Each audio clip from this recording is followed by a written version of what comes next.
Okay.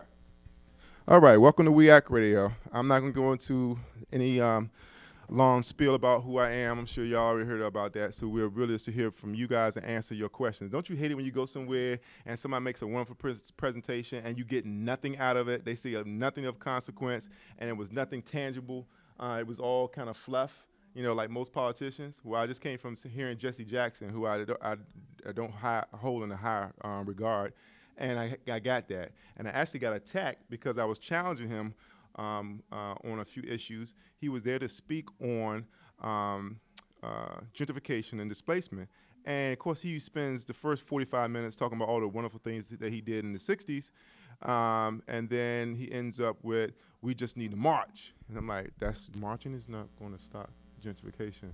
So I went down a litany of things that we could be doing. This was around the corner, which went over. And because it went over, I didn't have time to go to the bank, and I got caught in traffic. So I just want to apologize again on record because your time is just as important as mine. Okay, so welcome to We Act Radio, and I'm just going to go around. The mic is long enough to reach everyone, and you can identify yourself or not if you choose not to, and give me your question, and we'll start there. All right, so should I go to my left or should I go to my right? All right. If we don't have a question, then I can make the pitch now. Okay. We have a question? Okay, we'll go there. So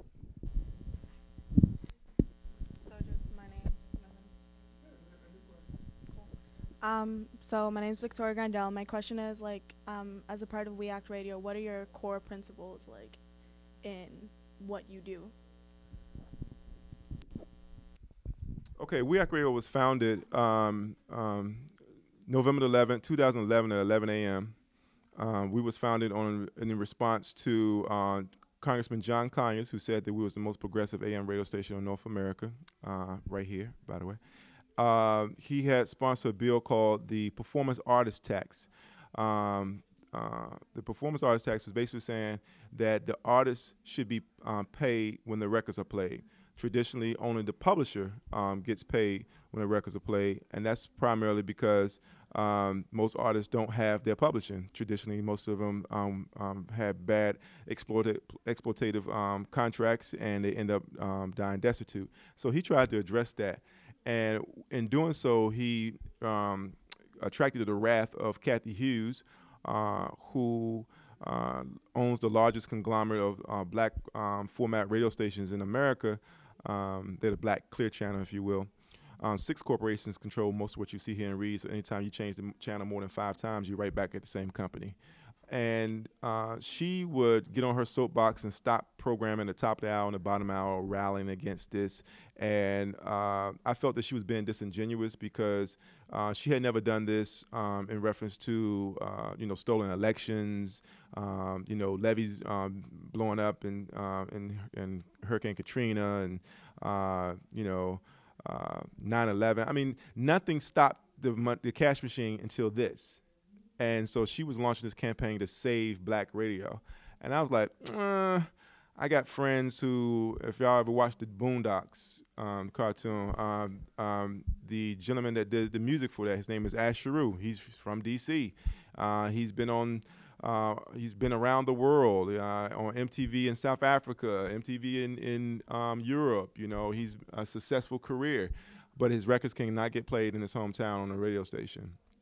I have another friend who is the State Department ambassador of hip hop, and have traveled to every single military base that America has. So you know how many that is, and he can't get his records played on his hometown radio station. So when she said "Save Black Radio," I was like, "You're playing the same 16 songs every hour and a half." So we need to change black radio. How about that? So I put together a panel, and it was sponsored by Busboys and Poors, and as a result of that panel, it came out that AM signal was available.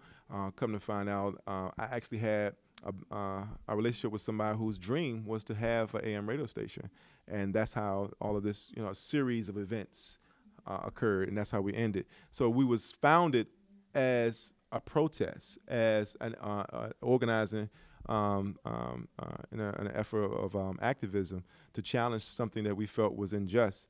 And we realized, or I realized, that we have to have our voices. We have to control our stories. We have to, the first line of defense is communication. It's all about perspective and how you're framing the story. If there was a naked man that ran down the street right now screaming, most of us would say, oh, that man is crazy. They should lock him up. He's dangerous. He's, whatever. But then if someone told you, well, hey, he just got robbed back here in the alley, and they made him strip and they took everything from him. Now the same person that was screaming you want to lock up, now you want to help. Why? Because you have accurate information. Who framed the story? Who told the story? So it's very important who tells the story. And in doing We Act Real, not too long thereafter, Fox News, this case of Fox News and Monsanto, the courts ruled that the media has no legal obligation to report the truth. They have a moral obligation, not a legal obligation. So it seems apropos that Fox News is coining the phrase "fake news" when they are the ones, in fact, have started the phenomenon. It's a case of Fox News and Monsanto. When what happened real quickly was journalists had did a thing on Monsanto. When they came back, it was a blistering indictment of their business practice.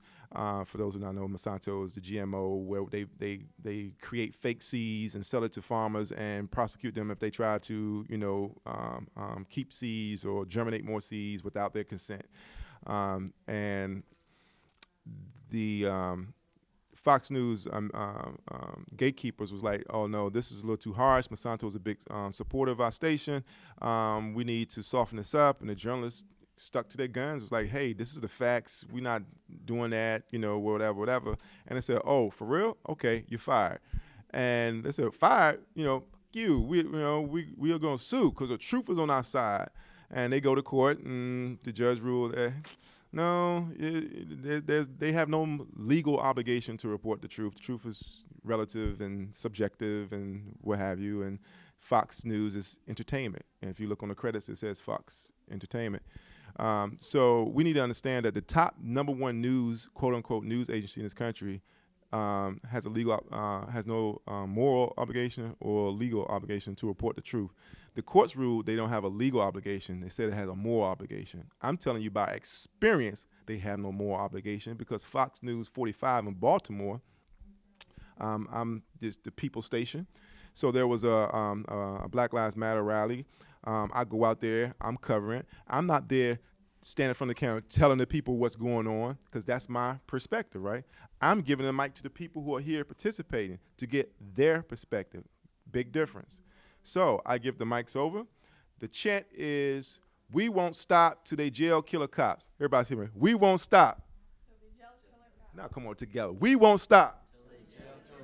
Okay. C-SPAN broadcasted this. That's how they got the footage. They didn't use We Act Radio's footage. It would almost been cool if they had used We Act Radio footage. But they used C-SPAN's footage. Fox 45 gets that and they chop it up. So it goes from we won't stop to the jail killer cops till we won't stop kill a cop. And they got me holding a microphone and a speaker. And then when the news comes out, they fire the camera guy as if the camera guy did that. And I couldn't get a lawyer to take the case to sue them without paying a $5,000 retainer fee. You see what I'm saying? So this is the system that we have. So I say all that to say that our mission here is that truth is our product. DC was the last holdout for the largest municipal utility monopoly in the country, which is Exelon Nuclear Power Company. And we rallied against them from taking over Pepco. And they did a media blitz.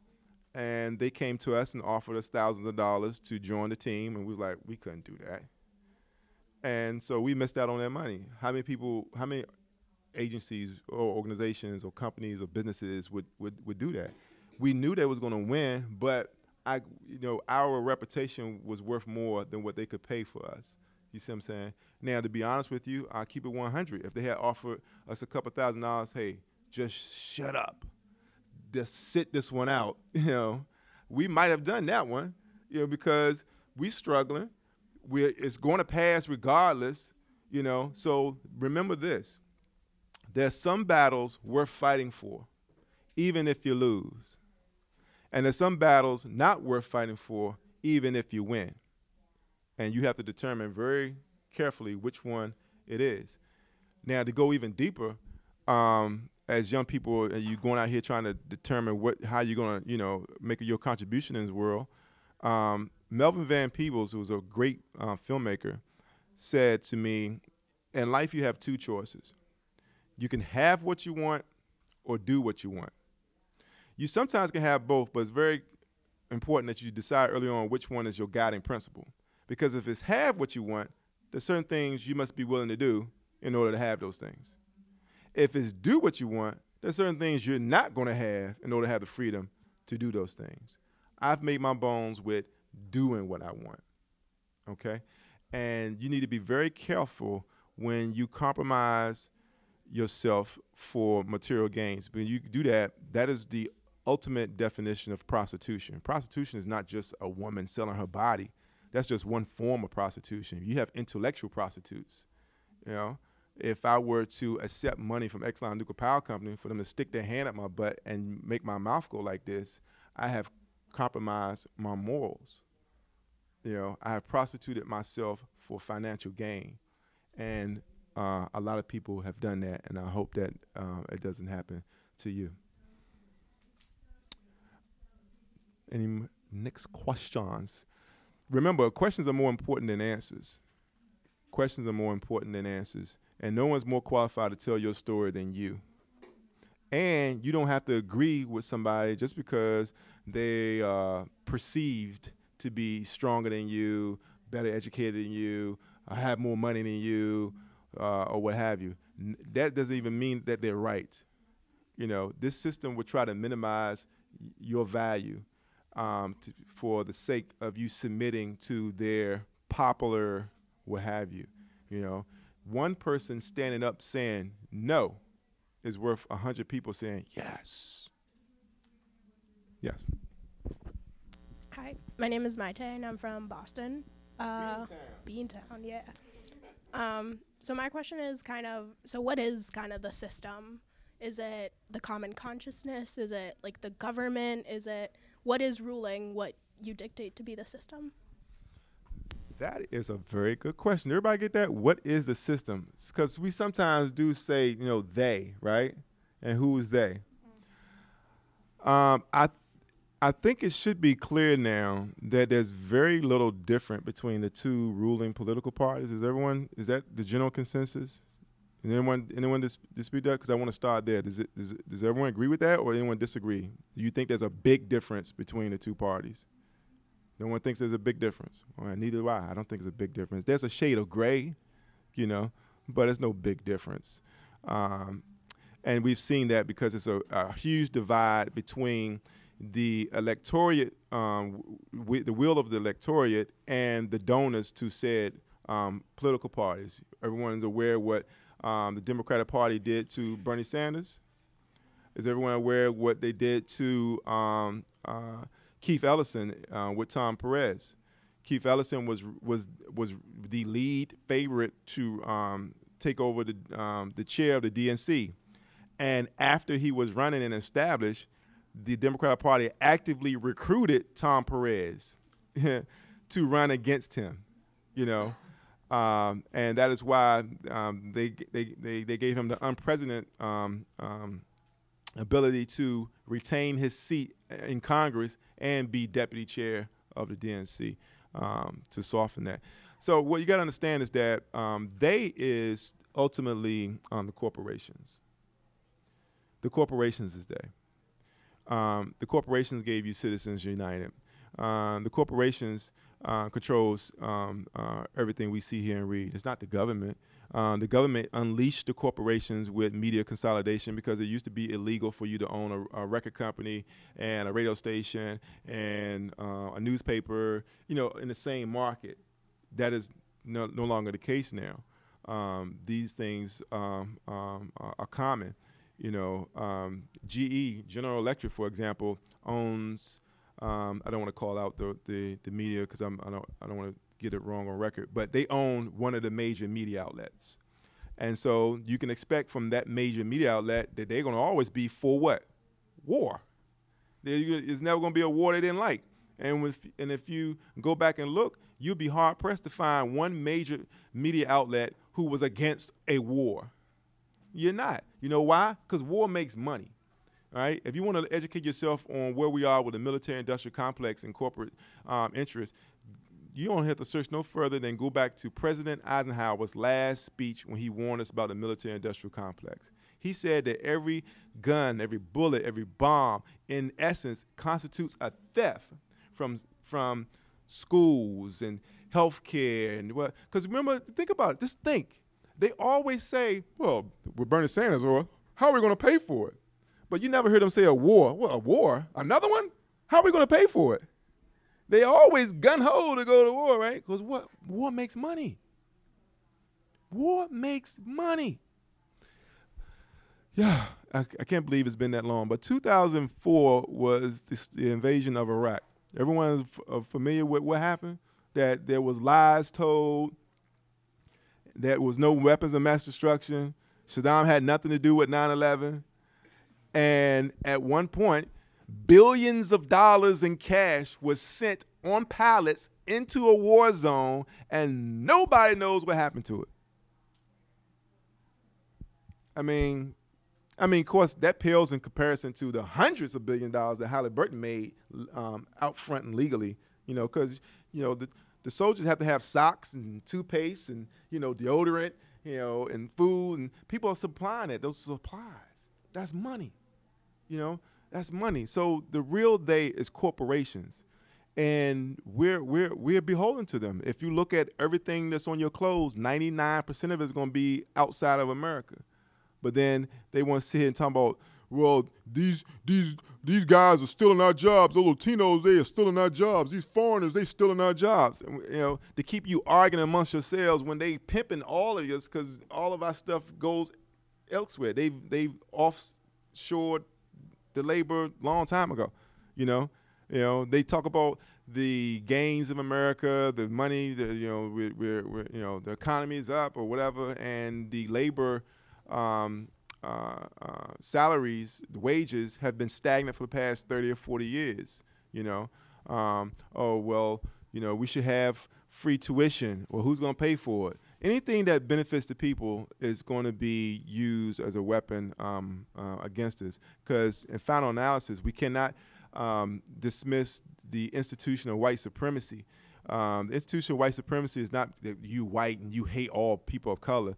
You may not hate people of color at all and still practice white supremacy. And you don't even have to be white to practice white supremacy. I could practice white supremacy. I only date light-skinned women. Only date women with, this Western ideology of what beauty is supposed to be. And if you go to any culture globally, you will see this beauty of doctrine followed in India, in Africa, and what have you. The bleach creams, nose jobs, whatever. You know what it is. But it's also very subtle. Like, let me give you an example of modern day white supremacy. Okay. What's your ethnic background? I'm Peruvian and Iraqi. That's beautiful. Thank you. Beautiful. So if we saw a Peruvian film, is it Peruvian? Yeah. Okay, Peruvian film, because I don't like Latino and Hispanic. Do you identify with that? Yeah. Did you? Which one, Latino or Hispanic? Latino. The reason I challenge that, because it's actually indigenous people, and then you can say it's a mixture of others that came in, but it's indigenous people. But we didn't come up. Your ancestors didn't come up with this brand. They did not name themselves that. So that's why I question, like, who is naming us? You know what I'm saying? So that's because we're challenged to break everything that we've been taught. Well, I shouldn't say break. Question. You should question every single thing you've been taught, and then decide for yourself if it makes sense to you in your life, okay? But question it, because we've all been miseducated. So let's say we saw a film. Well, let's use that terms. A Latino film with Latino cast, Latino actors That's Latino film for Latino audiences. And we see an Arab film with Arab cast and Arab audiences. That's an Arab film. You see a black film with black actors. That's a black film with black audience. But if you see a white film with white directors, white producers, everything, that's just a movie for everybody. You feel me? You know, because if I sell this toothpaste, this is like black toothpaste. But if she sells the toothpaste, it's just toothpaste. Right? Because people say, oh, why do you have to have a Latino History Month? There's no White History Month. Why do you have a Black History Month? There's a White History Month. Yes, it's every month. It's every month. You know, it's the reason why her people's written out of history, I'm written out of history, that there was a need to insert ourselves into it. You know, most of you will know very little about the culture of other people going through school in America, you know, most of us. You know, and it's very sad, and it perpetuates our view of the world. Again, remember, the naked man running down the street. It's all about your perspective. It's all about your perspective. How many of y'all repeated the words to a song you know you didn't like the first time you hear it? Repeated the words to a song you know you didn't like. Why would you do that? Because it's everywhere. It's everywhere. It's everywhere. Why is it everywhere? Somebody put it there, right? All right. So if you acknowledging that if I keep hearing this shit, I'm going to say this shit. So you have just acknowledged the power that media has on your thought and actions, whether you like it or not. That's why we started with communication. We're here at the nation's capital draw. What started out as a line in the dirt that has now, after 5 years, and been acknowledged as the best social justice radio station in the nation's capital by the city paper, you know, we're now a line of wet cement. And I say the city paper like that because why do we have to wait for a white establishment to validate us? You know what I'm saying?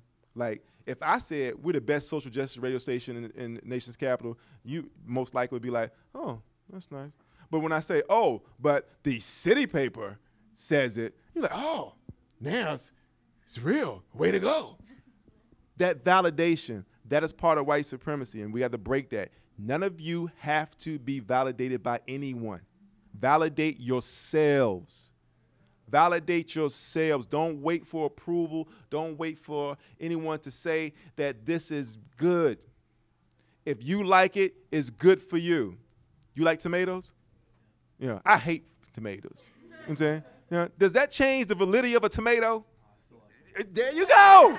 You know what I'm saying? And I'm not going to hate on you because you eating it. You know, I mean, maybe you bit it like an apple. I might go like, something like that. But, you know, the tomato didn't change. Just our opinion of this tomato, okay? So don't break free from that. This system is about control. It's about control, and the biggest way they control is through information.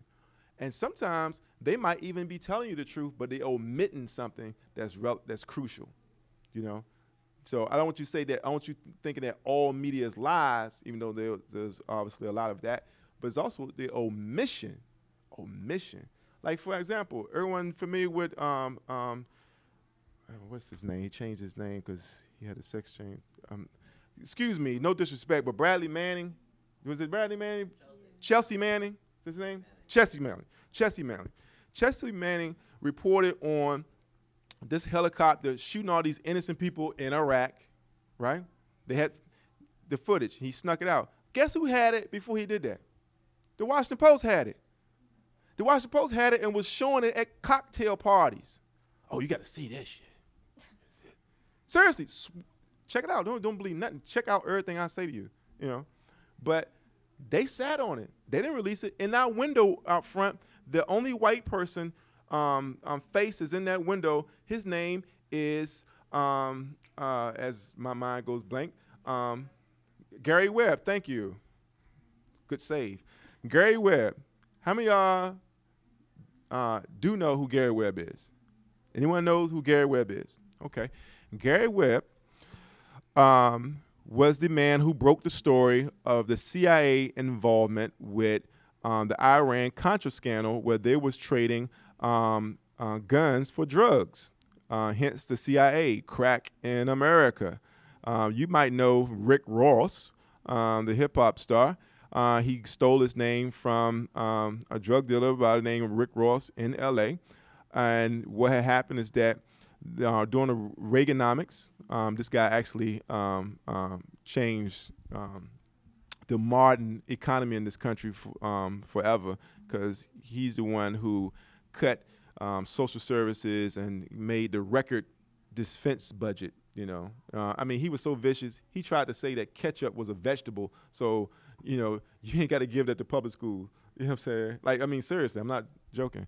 But anyway, so they had a war in Central America. I think it was Nicaragua, if I'm not mistaken. And they supposedly were supposed to go to Congress to get okay to fund this war. Congress said no. So they created what you call a black budget. A black budget is when it's off the books, right? That's a lot of the CIA stuff, Department of Defense Intelligence, all this vicious stuff they be doing, assassinations, all that stuff. And so to cover their expenses, so what they have to do is that they'll take these guns, but they got to replace it, so if they audit it, no one knows it's missing. So they take the guns, they give it to the Nicaraguans that was fighting to crush this popular uprising, a socialist uprising, to crush these people. And the only payment they could give them was cocaine. So they gave them cocaine in exchange for these guns. And then the CIA is like, what are we going to do with all this coke? And it's like, let's give it to the gangs in L.A. Why? Because the Bloods and the Crips were national organizations who had chapters all over the country. So when you give it to them, you got a pipeline. And that's what they did. And Rick Ross was the innovator, because he was like, I can't sell this. They can't afford coke prices. So he's like, but if I break it down, I make it this little jump where you can just get a little hit and it's $5, that'll work. And that's what he did. So his innovation was creating the form that made it marketable, and that blew up. Okay, what had happened is that a plane crashed, and the plane that crashed was a CIA plane, and guess what it was full of? Coke. Guess where it was coming from? Nicaragua. Guess where it was heading to? Southern California. And he caught wind of it. Gary Webb caught wind of it, and he broke the story. He worked for a small newspaper, I think it was San Jose Mercury News, something like that. It's a great film, by the way, called Kill the Messenger. You should check that movie out. Very good. Kill the Messenger. Tells the whole story. He's my journalistic hero, Gary Webb. And when he broke that story, first they laughed at him, then they gave him awards, and then they ridiculed him. And in a rare agreement, the New York Times, the Washington Post, and the LA Times all agreed that this was, fabricated and da-da-da. In the movie, you'll see him being intimidated by federal officials. And then after the meeting, the federal official said, let's get our media branch on this. And when they said media branch, who's that media branch? The people that you've never seen awarded in, like Washington Post, the New York Times, the LA Times. And long story short, he couldn't work as a journalist anymore. They killed his career. Nobody would hire him, destitute, what have you. Wife leaves you when you don't have no money, and, that type of thing, destroy your life. And so he commits suicide. But what was unique about his suicide is that normally when you commit suicide, you don't shoot yourself twice in the head. Usually one is enough. And he was found with 2 bullet holes in his head because he's that bad. So take from that what you want. That's Gary Webb sitting out in that window right there. And he's my journalistic hero. And unfortunately, some of my uninformed people in the community were like, why you got this white guy in your window? And I'm like, so I hope that answers some more questions. Yeah, pass that mic on down. I can probably do that. No, we won't. Go on tape, man. We'll tape. All right. I'm Perry. I'm from Baltimore. So I wanted to ask you a little bit about the role that. Perry, you're so important. Come right my goodness. Can I pull my chair over? Or do I have to like stand in front of it? All right, I'll look at the camera now. So, if not, Stand right here, Perry. You were very important. oh my God. All right. Give Perry a round of applause. Oh man. Because this is a result of a very long conversation. Yeah. Thank you, Perry. So mostly our class, we investigate the relationship between the national narrative of DC and then other particularly like cultural and community-based narratives, and then the intersectional analysis between them and how those narratives change and what things are omitted and what things are put centralized, and how stories are told, so that if you're on U Street, for example, there's a narrative about like a talented 10th black excellence that invites sort of gentrification politics and makes it okay to move into U Street, versus like there's no memorial in Meridian Hill or Malcolm X Park to Essex Hemphill's amazing work about the park as a place for gay cruising and heroin usage and crack usage in the 90s. And so there are discrepancies between narratives everywhere, and part of I think what your work does and at the community is tries to bring in narratives, new narratives, through either different retellings or different models of retelling, but also how do you see like We Act Radio and Anacostia Unmapped and everything as promoting like social justice, as dealing with and providing new information, speaking about Anacostia as a community and Anacostia's relationship to DC writ large? Like, that's a lot of And everyone's familiar with our work with Anacostia on the map? Yeah? Okay, great. The existence of Anacostia on the map is actually proof that we have bended the universe to our will to slightly, you know, maybe like a half a tilt our way, because it's all about location. The fact that we're not only in Washington, D.C., the nation's capital, is also because we're in Anacostia, the underbelly of the nation's capital, which represents the last frontier of gentrification in the city. And so all this development is coming here. There's a pedestrian bridge, going to be called a bridge park, because this is, I don't know if y'all familiar with the history of D.C., but this has been the most neglected community east of the river. Like they would tell you, if any tourists that come here, the French embassy would tell you, oh, don't go east of the river. You know, because this was like they will cut your head off, you know, they beheading people, you know, it's like ghetto ISIS, you know,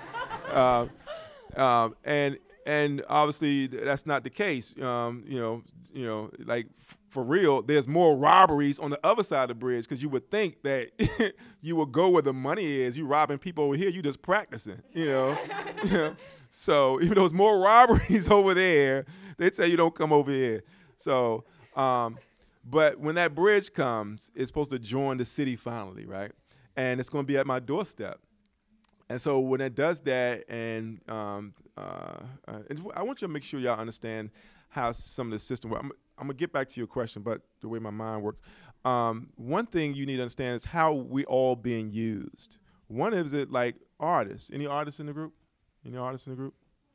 Well, that's unfortunate, because you all were artists in the beginning. You all colored, you all drew, you all sang, you all danced until I beat it out of you, you know. But whether your parents or your embarrassing or your peer pressure, but we all were artists at birth. But they will use artists to drive gentrification. So they telling people don't come here, but we'll give this building over to the artists. Bring in the clowns. And so the artists think, hey, we got this warehouse and we can do this pop-up and we're great, and you're excited because you get an opportunity and space to do your thing, which is fine. But when you do that and your friends start coming, now it's this cool place to be and da-da-da-da, they put these little metal box out there with cords like this running across the street, and it's a little counter. So once that counter hits the number they're looking for in traffic or whatever, then they kick the artists out and the business will open up. And because they was writing that off as a tax write-off anyway for donating it to the arts, you know, to create that community that they wanted. You know what I'm saying? To make it okay for people to come over there, because no one's gonna go to Blight. But if you put art on it, they'll come for that, and they've used it. They have used it. You know. So sometimes inadvertently we are contributing to our own the things that we are against. We're actually contributing to it unbeknownst to ourselves. Like, I'm sure anyone here drinks Yingling beer. Anyone shop at Home Depot lately? You know. Anybody likes the New England Patriots? You know, okay. All of y'all are Trump fans, okay? by your economic choices, you are. Your political choices, I hope, are different. But you're not voting with your dollars, okay? And we have to educate ourselves and make that painful decision. Now, on more to his question, I want y'all to understand how vicious. I want y'all to think that just because, you know, she makes $200,000 and she moves across the street from me, that she deserves services that she wants to patronize, and she has a right to do that. And I shouldn't, fight against that. I should just move if I can't afford to stay there and get a better education, or, you know, a better paying job so I can afford to be her neighbor. You know, if that's how you feel, I disagree with that. That's one thing. But I want you to understand that this is not just about, big bank taking little bank. This is settlers displacing natives, which has a long history, okay? And is nothing new, okay? And this is what happens. U Street, the Black Broadway, a black art center that predates, the Harlem Renaissance, because two of the leaders of the Harlem Renaissance, one was Langston Hughes, the other one was Duke Ellington. Guess what both of them was from? U Street in Washington, D.C. And they had to leave here to go to New York to be, recognized. But now on U Street, they have a noise ordinance because all these high-income white people have moved in, and the noise is a little too much. I'm like, you just moved to a fucking performance venue area. But you know what I'm saying? They changed the rules. They changed the rules. Like, and part of this white supremacy doctrine is that, we know we brought the innovation to the city. We have these food trucks that to make it easier for people on lunch to get a variety of choices for lunch and cut down the walking that they need for lunch, because, if they all had to go to this one spot and you end up waiting a half an hour and it took you 10 minutes to walk there, then you got to gulp your food down because you only got an hour for a break. I mean, I've heard this. I'm repeating what I've heard. So we did these food trucks, line them up on every blocks, and that cuts down people's waits and gives them more opportunities. And I'm like, okay, that's not an innovation. You know what I'm saying? Because Mr. Pibbs was selling ribs in his truck 30 years ago. But they didn't allow him to park the truck on the street. He had to be on private property, on somebody's parking lot. You know what I'm saying? What you did was change the rules and allow you to park on the street. You're not the first person. You did not invent food trucks, okay? So these things, this is the type of thinking that we have, and we've got to challenge this, because when you go down that road, you think that one group of people is inherently smarter and better, and and these poor people are just not going to get it. We can't help them. No, it's a system. It's a system. And you are being exploited by that system, whether you're white or otherwise, just as much, because guess what? You are paying a ridiculous amount of housing costs to live in those gentrified areas. Do you think that space is worth that much money? See, just because you have that much money doesn't mean it's worth that much money, okay? The federal government guideline, and I wish it was a mandate, the guidelines, you shouldn't be spending more than 30% of your income in housing. I assure you the vast majority of people in this city are paying more than 30% of their income in housing, regardless of their income. So therefore, this is a developer's dream, because guess what? When him and his buddy shares this $3,500 fly-ass, high-rise, condo, and if they smart, they might bring their other buddy in as a 2-bedroom, so whoever doesn't have a date that night gets the couch, This is not sustainable. Okay, this is not sustainable, because the first one to get married, the trios broke up, and y'all got out of there, all right? But the city doesn't care because guess what? There's going to be 3 more guys that's going to replace you, right? And they're going to do the same thing for a year or 2, right? But that's not family. There's no family that can maintain that. So this is what's driving it. And everyone wants to come here because it's cool, blah, blah, blah, blah. But these guys was being exploited. It was fun for a year or 2, but they're not going to stay there. The city hasn't distinguished between these millennial temporary things or this mom and pop shop and this new tech thing that's hot, right? Because if she runs this great big tech firm and I have a barbershop, how can you expect me to perform economically on the same level as her, but yet and still her presence is driving up property taxes that's pricing me out? You know, right?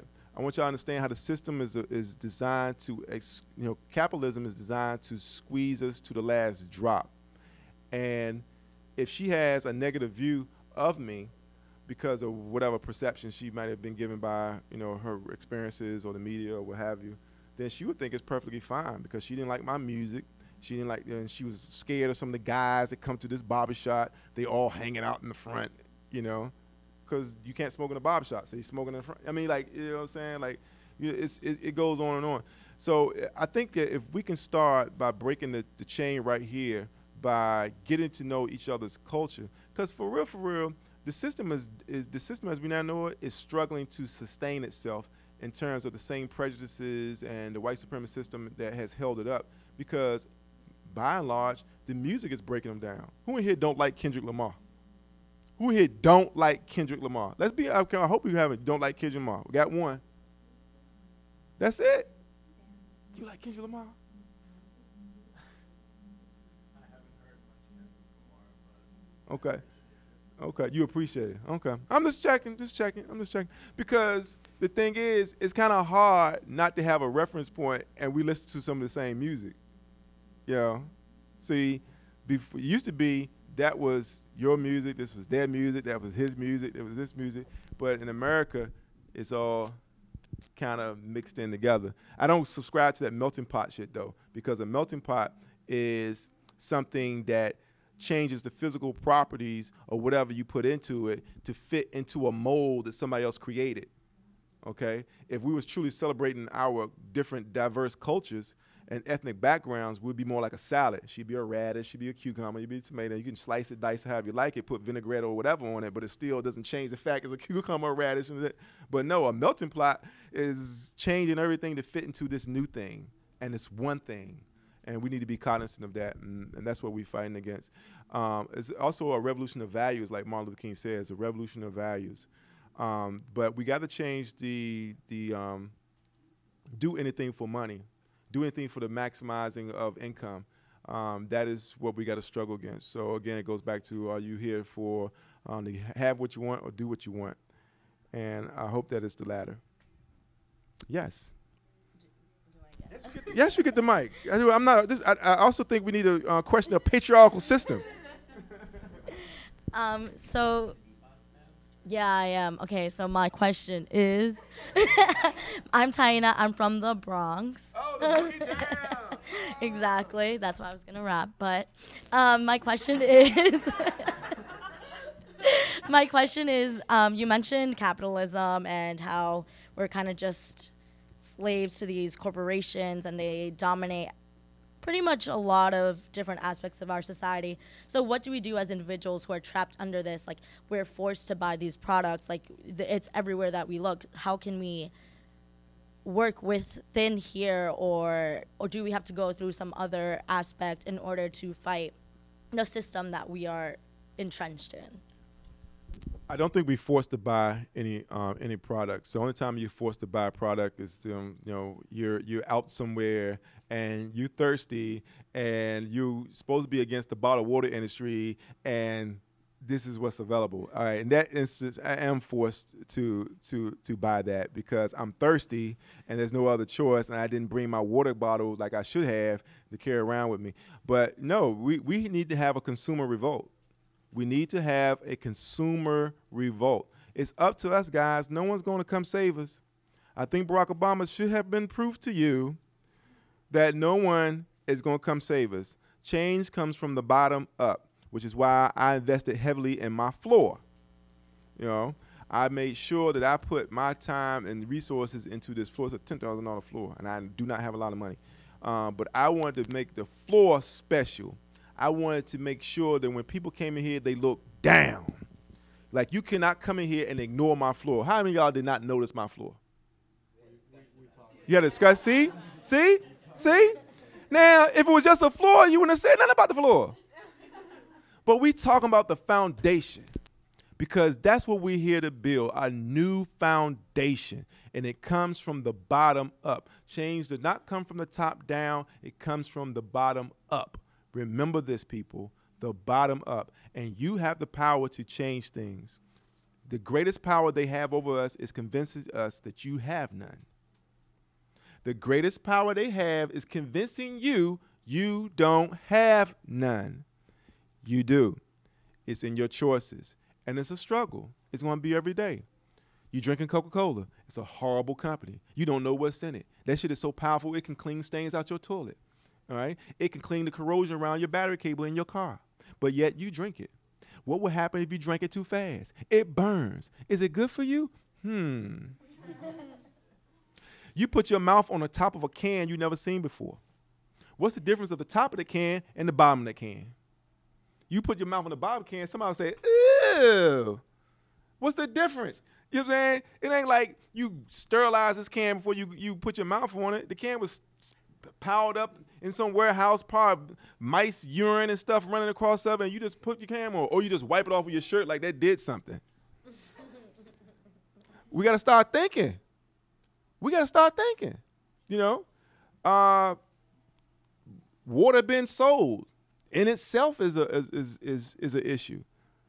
You pay the same amount of money for that bottle of water that you do that can of soda, and which took them more energy to make? Which one has a higher profit margin? Which one is actually spring water and which one is actually tap water? Well, Dasani and Aquafina is already acknowledged to be tap water, and those are Pepsi and Coke products, by the way.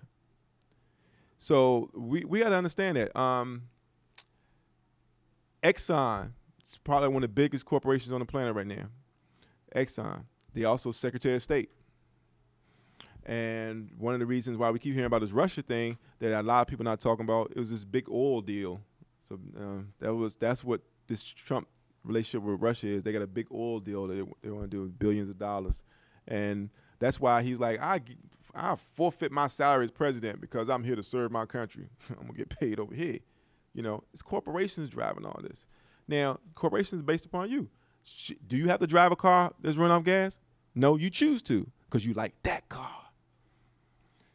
They have products that are made specifically to last a small amount of time, so you have to replace them. They make more money off the parts than they do the whole. Okay? Did you see the space shuttle? They use the same space shuttle for like 20 years. It travels millions of miles, but you can't get a car to get 100,000. You see, I mean, like, they are pimping us. And we need to understand that. Let me write this name down. Please write this name down. The most important name, even more so than Gary Webb, because Gary Webb is my hero. I said it again. Gary Webb is my hero. And I actually did give a finger to the black person who said, why you got this white guy in your window? That was a true story. But the most important name is Edward Barnay. Edward Barnay. Edward Barnay is credited as being the grandfather of public relations. What is public relations? Oh, PR firm, you know, to build your image and da-da-da. Well, it started from propaganda. He had a book, a 1928 book called Propaganda. You should read it. It's very short, probably about 100 pages. And let me give you an idea of what Edward Barnay did. Edward Barnay is the reason why you think eggs and bacon for breakfast. Because when you think about it, why is this designated breakfast food? You know, why is, you can't eat this any other time of the day? You know, he was contracted for farmers to increase egg sales and bake sales. He changed the name of the War Department after World War II. They'll say people are tired of the war, so let's get Department of Defense. That sounds better. Defense. He's also the reason why you want a diamond ring when you get married. What if I told you that diamonds are common stones? They're not rare. You know, sure, a big pink one is rare, something like that, but diamonds itself are not rare. They used to be laying on the ground. Okay? So the most of the diamonds are kept off the market to keep the prices up, because capitalism works like this. When the demand is high and the supply is low, what happens to the price? When the supply is, well, you get the picture. My point is this. Most of the diamonds are in vaults, and they only release a certain amount of diamonds every year to keep the price steady. Now, guess what they use to market the number of diamonds they release every year? Marriages. They go by the number of marriages in whatever area, and whatever percentage is the amount of diamonds they release. Edward introduced that concept. Edward introduced the value of diamonds itself. He said, how do we get these people to buy diamonds? Because before the turn of the century, you would have a wedding band. Your husband would have a ring that looked like yours, and it would be a matching band. I had a wedding band. She had a wedding band. That was our bond. We had the same ring. He introduced the diamond. He said, well, look, how do we build up the desire for these diamonds?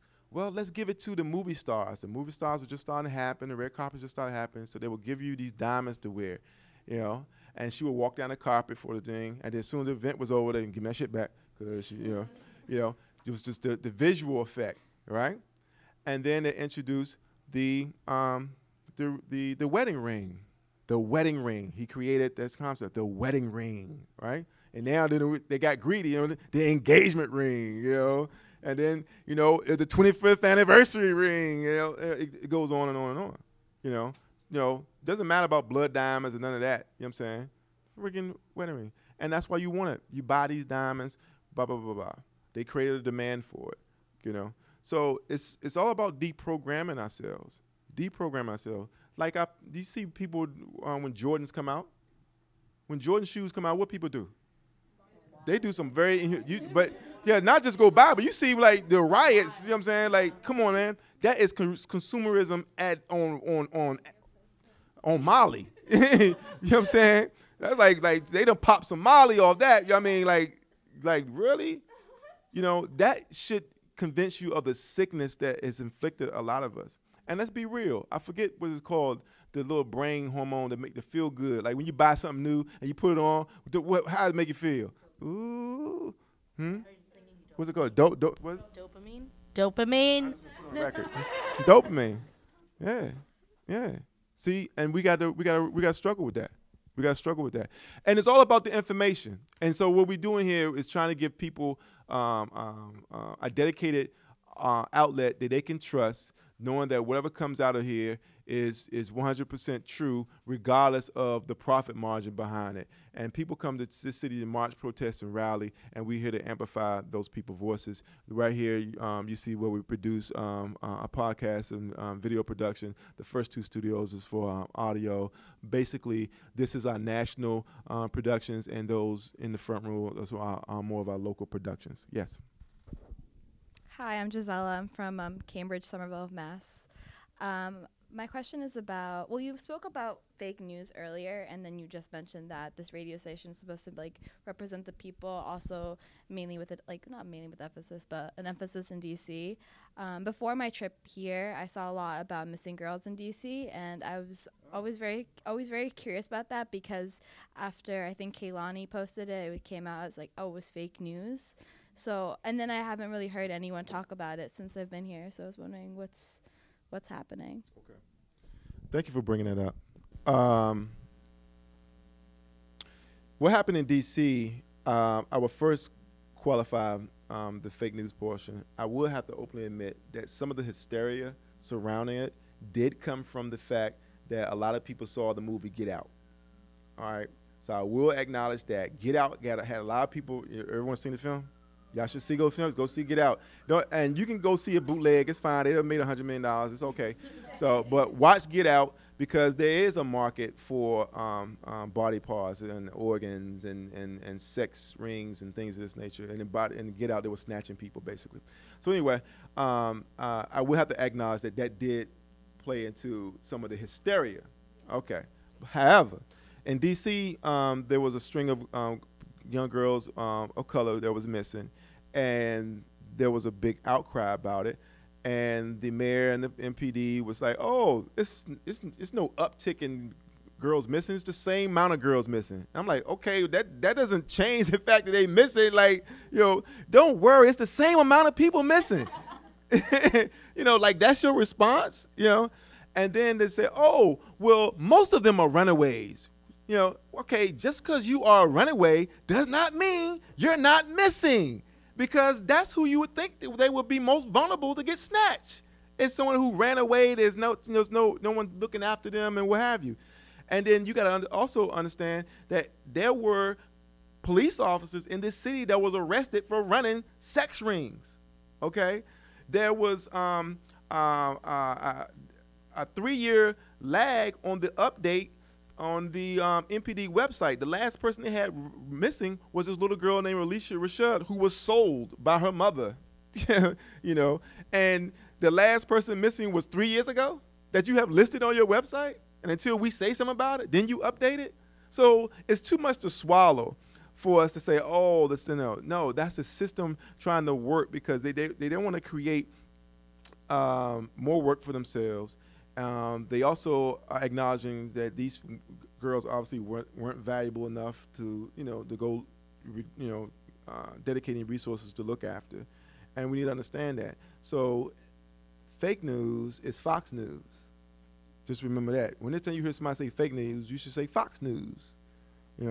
And then you got legal precedents to point to justify what you're saying. So thank you for your question. I hope I answered it, because you're not getting the truth coming from pro-government media outlets such as the Washington Post and other mainstream outlets, because they are working for the same system that we're supposed to be rallying against. Point taken, this weekend it was 200,000 people at a climate change march, but if you turned on TV in D.C., you saw nothing of it. 200,000 people in the street turn on TV, just no clue. So just want to put that out there. I want some challenging questions, all right? And you don't have to agree with me. So I was waiting for somebody to disagree with me. Your point of view is just as valid as mine. I'm not saying that you have to be the one, but I'm trying to encourage the dissent here. Hi, I'm Shayla. I'm from right outside of Boston. Yeah. I'll scoot over a little bit. It's fine. You've been paying such close attention. Okay, I appreciate you, Shayla. So I was wondering so there's a bunch of tension between races and backgrounds of different culture. I've, in the past 3 years, have really felt it in my life in general, walking around Union College, what have you. Do you do any sort of programs or talk about on your radio station about how to bring these cultures together and end the tension, instead of, you said that you have someone coming by your door and say, "Why is there a white person on there?" And do you talk to young people or on your radio station at all about how to bring these two cultures, not just two cultures, but how to bring all these cultures and different backgrounds together instead of continuing that tension?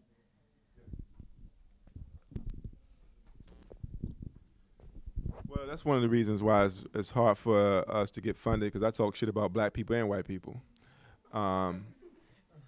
So I had the black guy had to get a finger to, because he's ragging on Gary Webb that he knows nothing about. And then I had this white woman that walked down the street and said, "Are those speakers supposed to be that loud?" And I'm like, "Yeah." For 5 years that loud. Who are you? You know what I'm saying? Like, what? But first of all, this is not a black radio station. Okay, that's the first thing. Because BET is black, black is not synonymous with progressive, And white is not necessarily synonymous with oppressive. You know what I'm saying? It is a lot, but it's not synonymous. You know, Amy Goodman is not oppressive. You know, and in fact, I want to point this out with Amy Goodman. I want y'all to look at your news sources of information. You will see, because when I was a kid, you know, a lot of the people that was doing news weren't very beautiful. You know, like Walter Cronkite wasn't, you know, nice on the eyes. You know, but now everyone looks like a freaking model. You know what I'm saying? Like the dude still can look like whatever, but all the women have to be like, you know what I'm saying? And so I was talking to Amy Goodwin, and I asked her something to the fact, like, what is one of your biggest criticisms? You know, what are people criticizing you for? And she choked up just a little bit, and she said, the way I look. I'm like, what? The people are complaining about the way that she looks. Why don't she do something with her hair? Why don't she wear makeup? Why does she don't put on some lipstick or dress? And she's like, what the fuck they got to do with the news? I'm here to do the news. You know what I'm saying? And that's the system. Like, if you did that, your ratings would go up, and, you know, democracy now could be a little sexier, and then more people. So, to answer your question, what we're doing is I'm trying to have a relentless love affair with the truth, wherever that leads me. So that means I got to cuss out Jesse Jackson or Barack Obama or, you know, Breitbart.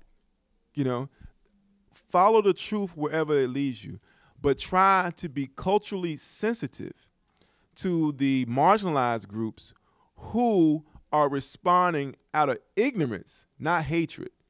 Okay, now if they're responding out of ignorance, then you gotta let that go. The dude that said it to me, he was responding out of ignorance. So I didn't invest any time with him. I didn't engage him. I was, you know. The woman I engaged, because that was, you know, you basically saying that you're here now, and because I'm here, that needs to be turned down. And that, results in a different approach, you know. And it gets deep. It gets deep. But I don't think that, I don't want y'all thinking that, you know, you have to date other people, other races, and da-da-da. It's okay for you to like what you like, who you like. Of course, unless, of course, what you liking is because it's this westernized ideology what beauty is supposed to be, and you don't like your own hair, or you don't like your own lips, or you don't like your own body type, and you trying to get medical procedures to fit into this mold. Now, that's sick, you know. But you can generally like who you like. But we should all respect each other's cultures, you know. Like, for one, you should, you know, we have a team that has a disrespectful name to Native Americans, all right? If you're not Native American, for you to say that you're not offended by that team's name is irrelevant. I mean, it's borderline racist, because you're not offended, that it should be no problem. You're not Native American, okay? And we need to be sensitive to that. Your insensitivity is part of the racist system that we need to dismantle. And just because I kept referencing white supremacy doesn't mean I'm anti-white. I'm acknowledging a 500-year-old doctrine that's dominated the entire planet and is by and large practiced by people who themselves are not whites. So I want to make sure that was clear. Most of the programs you see up here, We Act Radio is underwritten by Social Security Works, which is ran by some good white people. Most of the programs you see on this wall are led by white programs. The guy that's on right now, this is a black program, the Behind the Minds and the Mind Show. So that's 3. So 3, 1, 2, 3, 4, 5. 5 are white producers, and 3 of them are black producers. And my business partner is white. He's the executive director of Social Security Works. Just so you know, I'm practicing what I preach. And to be honest with you, that's been the secret of our success, because a lot of people can't believe why we're working together, you know. And he has to deal with, low-level racism. I have to deal with loud racism. His low-level racism is that he's invited to a diversity in media conference. He's like, I'm a white guy, and you invited me to a diversity in media conference, and you know I have a black business partner. Why you didn't invite him? You know what I'm saying? And they said, oh, really? Well, oh, okay, okay. The thought never occurred to them. You'd be surprised how many diversity things be going on, and everyone's white in there. And they're sincerely talking about, what are we going to do to make this more inclusive? I'm serious. It's like, it's crazy. It's crazy. And then I have to work with the blatant stuff. Like, I have two white brothers that work with me. Someone will walk in and say, yeah, I want to speak to the owner. And they'll go to one of the white brothers. And he says, oh, the other guy. And then he'll go to the next white guy, And he said, no, this guy. And he's like, oh. I get that oh all the time. Oh. I'm sorry. Now they might not didn't mean anything about it, but that's the perception. It's an assumption. And we got to break that. We got to break that. Because I'm not going to walk around like, yeah, I own half the debt in this building. You know what I'm saying? Like, but we had to challenge that. So thank you for asking that, because I think it's our charge to be a little less racist than those before us. And we need to acknowledge by holding the people that we know are racist. You all know somebody that's racist or prejudiced. You looking for your car? It's right here across the bridge on the left. Okay. Across the bridge on the left. Thank you, Gigi. Thank you. Okay, and you can bring my cup, baby. It's okay. Yeah. It's one of the things about running your own business. You can have a glass of wine or whatever you want. Thank you, Gigi. It's turn right, across the street. It's on your left. Okay. My private parking spot.